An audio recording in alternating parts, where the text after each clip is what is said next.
Hey guys, what's going on? It's Keesha Barnett of Kennesh Radio, where it's all about the craft. Voted female host of the year. Facebook, IG world, what's going on? I am Keesha Barnett, the host of Kennesh Radio, voted female host of the year with my good friend Josh McKenzie. Yes. So tonight we want to step into the life of Josh McKenzie, step into the life CBJ, step into the life of the Amber Collection. Your hope tonight is to inspire folks that are in the industry, to help somebody along the way to take care of themselves, to be about their craft. The show is called It's All About the Craft for a reason. To be about your craft, take your life serious, and take your craft serious, right? Most definitely. So first of all, for those that may not know Josh, give them an intro to you.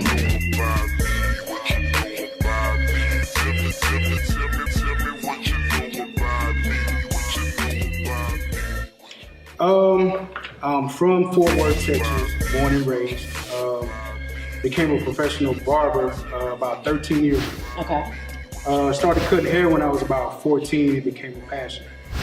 Won multiple competitions and just did a lot in the industry that I love when it came to cutting hair. Mm-hmm.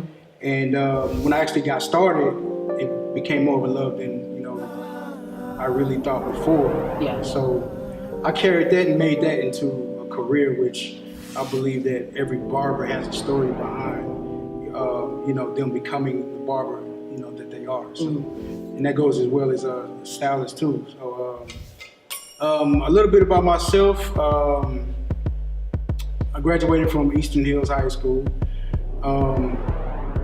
Didn't really have a path of where I wanted to go and what I wanted to do. Yeah.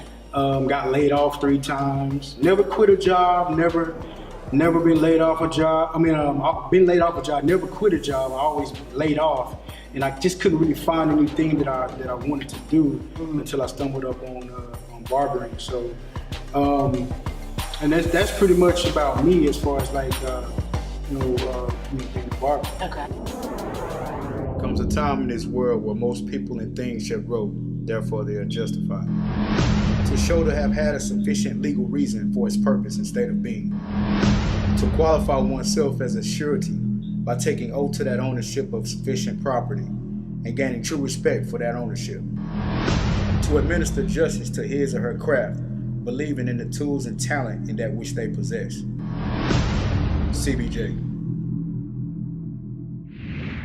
If you are in the industry, especially everybody that's on Facebook, that's on IG, I would love for you to share the post now. If you know a barber, if you know a stylist, go ahead and tag them in the post right now. We definitely want to get this information out. If you're not following Josh on Instagram, tell me your Instagram. Yeah. Instagram is CBJ Official, and Facebook is my business page is CBJ Hairgrooming. Yes, so make sure you are sharing this information. Tell them something that they may not know about you. I'm an artist before I became a barber. Okay. So I think that me being an artist kind of it transitioned to being, and it makes it easy for me. I'm very into the arts, different things. I'm into fashion. Some people may know I'm into fashion, but I'm into arts and fashion very, very. Yeah. So I want to say that I'm really glad that you're doing this. I was talking to someone last night, and one of the things, if you don't tell your story, right, how will it be known? Who would know it? So the part that you talk about, the fashion piece, I didn't know that. Right, a lot of people don't know. Yeah. Some may know me from high school and out of high school from collecting Jordans. I'm a big sneakerhead too, so there's a million other sneakerheads, but as far as the core of what I do, it all goes back to art and fashion. And so when did you decide to tie that into the barbering piece? Well, I didn't know until I went to barber school. Mm-hmm. And so in art school, you have different teachings like how to transition from dark to light. Mm-hmm. And I knew all of that. I did a lot of black and white portraits, paintings and stuff like that. But when I started cutting hair, it was, you just know from the fading techniques, you're fading from dark to light. It's the same thing. And then, when I started doing designs, All of that stuff ties back to art, and I just applied what I knew in art back into barbering.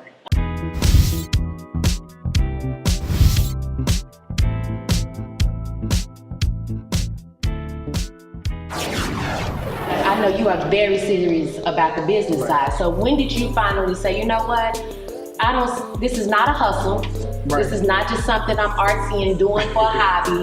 I want to turn this into a business. Well, I had to make a decision because my clientele grew like tremendously. So I went from a traditional barbershop where I had clientele, but I had people waiting. So not only on my end, I wanted to respect other people's time. Okay. So when I moved into my own personal suite, you couldn't have 1 million people hanging out in the hallway. You had to structure it. So when I first got over there, I would have like 3 people in the room, 3 or 4 or 5 people waiting outside, and I couldn't do that. So, and on top of that, I wanted to build a structure so I wouldn't be working all day and night. So I would get, like on a Saturday, I would get to the shop at like 5 in the morning and wouldn't leave until like 8. You know, so that's a lot. And then you get like 20 people in one day. And then next thing you know, you have your Wednesday, Thursday.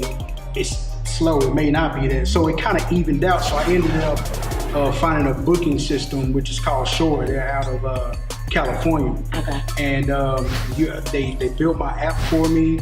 They did everything structurally for me to manage my business better so that I can be more efficient with my business. So, you know, but that's like the typical life of majority of barbers and stylists. Like you said, going to work, dark 30 in the morning and getting off at dark 30 at night. Yeah. So tell them what the benefit is of having a more structured life. Well, like I said before, you don't have to be at the shop from the crack of dawn to dark 30. Dark 30. And like I said, you're respecting other people's time. So most of you barbers out there, if you're out there and you have a booking and you're telling people, hey, be here at this time, and then they get there and you got 2 or 3 other people, that's not good business. Yeah. Because like I said, you're respecting other people's time. People are looking at that, not only the work, but how you structure your business. And I've gotten a lot more respect just from applying that to what I do on a daily basis. And my clientele actually grew because I did. Okay. And it grew because they knew that, hey, well, Josh, he's not going to do this. Well, I have to pick this day, this time. I have rules if you're late, if you miss, you know. Yeah. So I think it's an overall benefit for me. Just being a barber, so I won't worry, man. As I get older, I'm like, this works. It actually works as you get older. Right. What's next?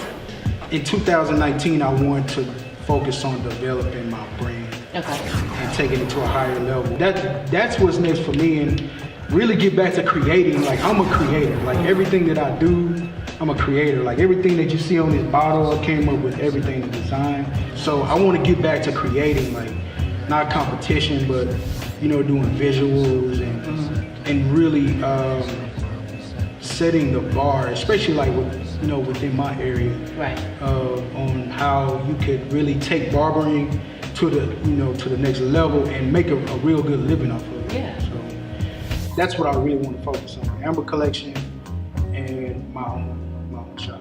That's what I'm talking about. So it sounds like we're gonna have to have interview part 2 next fall or sometime. Yeah, we can definitely do that. We can do that. So listen, well, first of all, I want to say again, thank you so much for being transparent, for sharing, just insight of, what you've been going through. That's not always the easiest thing to share. So I'm glad that you opened up to tell people, take care of yourself. Yeah. So everybody that's on here, if you could share the post, like the post again, tag a barber, tag a stylist, anybody that you know can use this information. Everybody that wants to get the Amber collection, stop using soap. We got some great shampoo, some beard oil for all the guys out there with the beards. We got some stuff for you. Again, give them your Facebook, website, all that information again. My Facebook is CBJ Hairgrooming and also Amber Collection. Instagram is CBJ Official Amber Collection, _Amber Collection. And then my personal Instagram is CBJ official. So I thank you for really conducting this interview and for me to get my message out there, because people know me for barbering, but they don't know like the other side of, you know, what I've been going through. And like I said, I don't want to put this out there for anybody to say, hey man, Josh been, you know, he's sick, he's about to, you know, but I just wanted to, you know, put that out there so people can be aware. And shout out to Fort Worth Barber Alliance, man. They've been really doing some good things, you know, with reading for the kids and just really out there helping others, and just trying to do some good things to give back and help other people. Right. And I don't know what I'm gonna do. I may put it on my Instagram or some social platform. But if you don't have any doctors or any physicians or anything that to go, you know, if anybody just like DM me or tag me or do anything to get, you know, that information out there so people can go get checked out and go look at it, so they won't neglect their health, because it's very important. Well, thank y'all so much for tuning in. Again, don't forget to share, don't forget to like. Go follow me at Kennesh Radio on Facebook and Instagram. And we'll see y'all next year when we do part 2. Yeah, y'all. All right. Hey guys, what's going on? It's Keesha Barnett of Kennesh Radio, where it's all about the craft. Voted female host of the year.